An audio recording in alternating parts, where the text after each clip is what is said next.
Hey guys, welcome back to Pepcoding YouTube channel. आज हम एक बहुत इंटरेस्टिंग क्वेश्चन के साथ आए हैं और इस क्वेश्चन का नाम है पाइथागोरियन ट्रिपलेट्स।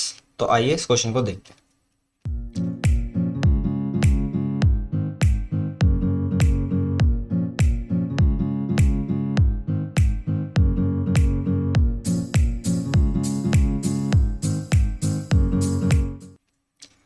इस क्वेश्चन को व्यू करने के लिए आपको पेप कोडिंग की ओजे पे जाना है और इसके क्वेश्चन के डिस्क्रिप्शन में एक लिंक होगा। इस लिंक को ओपन करना है। ये एक कोड फोर्सेस का क्वेश्चन है एंड काफ़ी इंटरेस्टिंग क्वेश्चन है, काफ़ी इंटरेस्टिंग। और इस क्वेश्चन की एप्लीकेशंस बहुत सारी हैं। आप इस क्वेश्चन को काफ़ी जगह पर अप्लाई कर सकते हो, ठीक है। फॉर एग्जांपल कुछ भी राइट एंगल ट्रायंगल से रिलेटेड आता है, तो अगर आपको तीनों साइड्स चाहिए और आपके पास एक ही साइड है, तो आप इस क्वेश्चन को बिल्कुल वहाँ पे अप्लाई करके तीनों साइड्स उसकी फाइंड आउट कर सकते हो, उस पर्टिकुलर राइट एंगल ट्रायंगल की, ठीक है। तो एक बार क्वेश्चन को पढ़ते हैं। क्वेश्चन में आपको सिंपली, मैं ज़्यादा कुछ नहीं बोलूँगा, मैं बस सिंपली आपको बताऊंगा है क्या। ये पूरी कहानी तो ऐसे ही दे रखी है। आपको एक पाइथागोरियन ट्रिपलेट्स क्या होता है, पाइथागोरियन ट्रिपलेट्स क्या होते हैं कि अभी वो समझाता हूँ मैं। पहले मैं बताता हूँ कि क्वेश्चन क्या है। आपको पाइथागोरियन ट्रिपलेट्स में तो कोई में से कोई भी एक नंबर दे रखा है और आपको बाकी दोनों नंबर को फाइंड आउट करना है, ठीक है। तो ये क्वेश्चन है, ठीक है। तो अब हम इस क्वेश्चन को एनालाइज करते हैं और समझते हैं इसको सॉल्व कैसे करेंगे। तो अब समझते हैं पाइथागोरियन ट्रिपलेट्स क्या होते हैं, ठीक है। अब of course right angle triangle में हम पाइथागोरस थ्योरम लगाते हैं, उससे हम एक दो साइड्स गिवन होती है तो एक साइड निकाल लेते हैं ना। तो ये फॉर एग्जांपल हमारा राइट एंगल ट्रायंगल है ना। एंड पाइथागोरियन ट्रिपलेट्स क्या होती हैं। पाइथागोरियन ट्रिपलेट्स तीन नंबर का एक ट्यूब टपल होता है। उसमें क्या होता है कि आपको जो तीन नंबर्स हैं, जो सारे तीन नंबर्स हैं, वो उनको अगर आप एक राइट एंगल पर प्लेस करते हो तो वो एक राइट एंगल बनाते हैं, ठीक है। अगर ट्रायंगल के साइड्स में उन नंबर्स को रखते हो, उनकी लेंथ, उन तीनों नंबर्स की लेंथ की साइड्स बनाते हो किसी ट्रायंगल में, तो वो एक राइट एंगल ट्रायंगल बनेगा, ठीक है। एंड ये पाइथागोरस ट्रिपलेट्स होते हैं, ठीक है। तो क्वेश्चन में क्या गिवन है, आपको थ्री दे देगा और आपको फोर और फाइव खुद फाइंड आउट करना है, ठीक है। थ्री दे देगा एंड फोर और फाइव खुद फाइंड आउट करना है। तो इस क्वेश्चन को एक बार एनालाइज करते हैं और इसको सॉल्यूशन देखते हैं। बेसिकली इस क्वेश्चन को सॉल्व करने का एक सीधा सीधा फॉर्मूला है, वो मैं फॉर्मूला लिखता हूँ यहाँ पे, फिर उसको थोड़ी सी डेरिवेशन देखेंगे।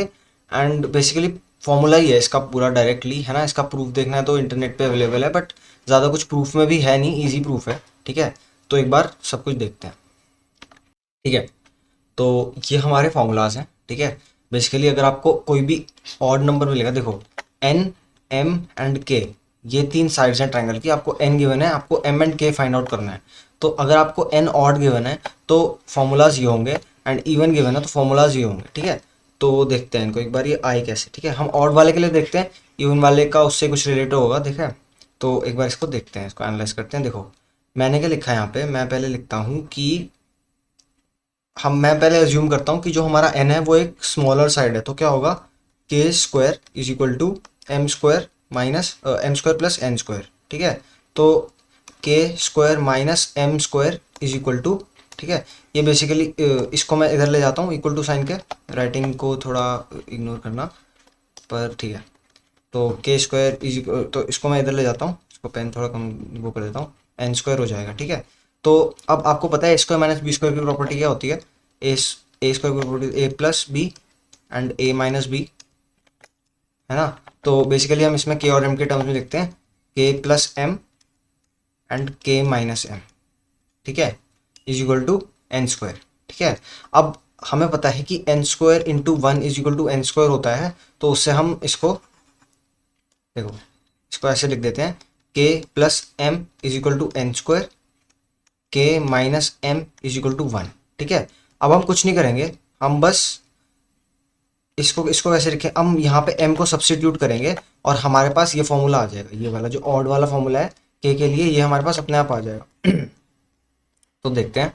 तो सी सिंपल सब्स्टिट्यूशन करूंगा, K minus one is equal to M हो जाएगा और इसको मैं यहाँ पे रख दूंगा, तो K plus K minus one is equal to N square, तो ये हो जाएगा इज इक्वल टू, हाँ एन स्क्वायर, तो हो जाएगा two K minus one is equal to N square. तो के क्या हो जाएगा हमारा, N square plus one by two, है ना, जो ये हमारा यही फॉर्मूला है, ठीक है। N square plus one by two, यहाँ पे बाई टू आएगा, ठीक है, यहाँ पे बाई टू आएगा। तो ये हमारा इसके लिए फॉर्मूला हो जाएगा। एंड एंड एंड एंड जो एम आएगा वो इसी फॉर्मूला को सब्स्टिट्यूट कर दो के प्लस एम में, है ना। तो हमारा ये ऑड के लिए फॉर्मूला आ गया। इवन के लिए फॉर्मूला क्या आएगा? इवन के लिए बेसिकली हम, क्योंकि इंटीजर्स को हम इंटीजर्स यूज़ कर रहे हैं, तो हम इवन के लिए क्या करेंगे? इवन के लिए हम स्टेप पे थोड़ा चेंज करेंगे कि हमने यहाँ पे k+m is equal to 1/2n² लिखेंगे और यहाँ पे k-m इज इक्वल टू 2 लिखेंगे, है ना। तो इन दोनों को लिखने के बाद इवन में इन दोनों में वो कर यही सब करने में थोड़े सिंपल ऑपरेशंस करने के बाद हमारे पास ये इक्वेशंस आ जाएंगी, ये इक्वेशंस आ जाएंगी, ठीक है। हम k फाइंड आउट करेंगे और फिर m को हम k के थ्रू फाइंड आउट कर लेंगे, ठीक है। तो ये हमारे बेसिक फॉर्मूलाज थे एंड जो कोड है ना वो इसी पे बेस्ड है, ठीक है। ये फॉर्मूलाज हैं इसी पे बेस्ड है। कोड के टर्म्स में उसे इजीली करके लिखा हुआ है और वो भी बिल्कुल इंटुइशन है। आप उस पर एक बार आप आइटरेट करोगे तो आपको सब समझ आ जाएगा। तो अब कोड देखते हैं सीधा और फिर वहाँ पे डिस्कस करते हैं। तो ये हमारा कोड है। अब क्योंकि ये मैथ्स का प्रॉब्लम है तो इसमें कोडिंग में मेरे को नहीं लगता कि कोई डाउट आएगा, है ना। तो इसमें बेसिकली हमने जो काम कोडिंग से पहले करा, मैथ्स के क्वेश्चन में क्या होता है कि आपने जो फॉर्मूलाज डिराइव करे हैं या फिर कोई ऑब्जर्वेशंस आपने डिराइव करी हैं, अगर आपने उन पे अच्छा काम करा हुआ है तो कोडिंग तो ज़्यादा मैथ्स के क्वेश्चन में होती नहीं है। 2 3 4 लाइनर 6 लाइनर ज़्यादा से ज़्यादा 10 लाइनर कोडिंग होती है, ठीक है। तो वो देखते हैं। अगर n इक्वल टू 1 है, n इक्वल टू 1 है या फिर n इक्वल टू 2 है, अगर n 1 है n 2 है तो ऑफकोर्स पाइथागोरन ट्रिपलेट में तो नहीं आ रहा होगा, ठीक है। पर अगर ऐसा नहीं है, अगर n ऑड है, ठीक है, अगर n ऑड है, हमने बेसिकली उसी तरह से उसे ड्राइव करा है इस फॉर्मूला को, ठीक है। जो हमने फॉर्मूला डिस्कस कर रहे थे उनकी ही थोड़ी और आइटरेशंस करके उन्हें रिफाइन करके लिख दिया। तो हम देखते हैं a क्या हो जाएगा हमारा। a इज इक्वल टू, देखते हैं, a इज इक्वल टू क्या हो जाएगा हमारा n into N by two. N into N by two मतलब अगर हमने for example n is equal to 5 लिया तो हमारा n a क्या हो जाएगा 5 into 5/2 which is equal to 25/2 is 12, ठीक है। इंटीजर में है ना, वैसे तो 12.5 पर इंटीजर में ऑफकोर्स 12। तो b क्या हो जाएगा हमारा, b हो जाएगा हमारा दिस +1 है ना, तो ये 13 हो जाएगा। तो क्या 5 12 13 बनाते हैं? तो क्या 25 प्लस, हम यहाँ पे चेक भी कर रहे हैं, देखो यहाँ पे हम चेक भी कर रहे हैं कि जो हमने निकाला है कि सही है कि नहीं। तो क्या a इंटू ए क्या 25 plus b n into N, है ना। a इंटू ए करता हूँ पहले, 12 इंटू 12 मतलब 144 प्लस 25 क्या इक्वल टू 169 है? बिल्कुल है। तो मतलब हम यहाँ पे 12,13 प्रिंट कर देंगे। वैसे ही हम इवन के लिए कर रहे हैं, है ना, वही सेम काम हम इवन के लिए कर रहे हैं, है ना। अगर मैं इवन में n इक्वल टू 4 ले लूँ, n इक्वल टू 4 ले लूँ, देखते हैं, n इक्वल टू 4 ले लूँ और यहाँ पे क्या करूँ, n इंटू एन बाय 4 क्या हो जाएगा, 4 इंटू 4/4 क्या हो गया, इवन हो जाएगा। मतलब 2 का एक मल्टीपल तो आ रहा है तो 4 से डिवाइड होगा ही होगा, है ना। तो 4 इंटू 4/4 क्या हो जाएगा हमारा, 4 हो जाएगा। और इसमें -1 करके क्या रख देंगे, 3 रख देंगे। ए में 3 आ जाएगा, बी में क्या आ जाएगा, n इंटू एन बाय 4+1। तो ये क्या हो जाएगा, n इंटू एन क्या हो जाएगा हमारा 4 इंटू 4/4 क्या हो जाएगा 4 +1 क्या हो जाएगा हमारा 5। तो 4 के लिए 3,5 आ रहा है, ठीक है। और 4 3 5 तो पाइथागोरन ट्रिपलेट बनाते ही हैं। तो ये सिंपल सा बेसिकली कोड था, है ना। ये सिंपल बेसिकली कोड था। इसका प्रूफ में ज़्यादा कुछ है नहीं, मैंने जैसे प्रूफ करा, है ना। थोड़ी सी एडिशंस और करनी है और ये वाले फॉर्मूलाज आ जाएंगे। पर इस क्वेश्चन की एप्लीकेशंस बहुत सारी हैं, है ना। आप इसको काफ़ी तरह से अप्लाई कर सकते हो। अगर आपको कोई भी पाइथागोरस ट्रिपलेट से रिलेटेड क्वेश्चन आए, ज्योमेट्री के बहुत सारे क्वेश्चन में यूज़ हो सकता है फॉर्मूला, है ना।